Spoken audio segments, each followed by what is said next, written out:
You ask Tiger to solve. This deals with linear equations with one unknown.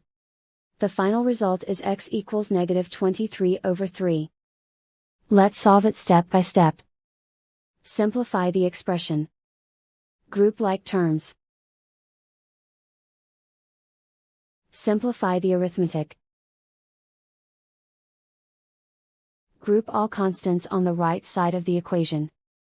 Subtract 23 from both sides. Simplify the arithmetic.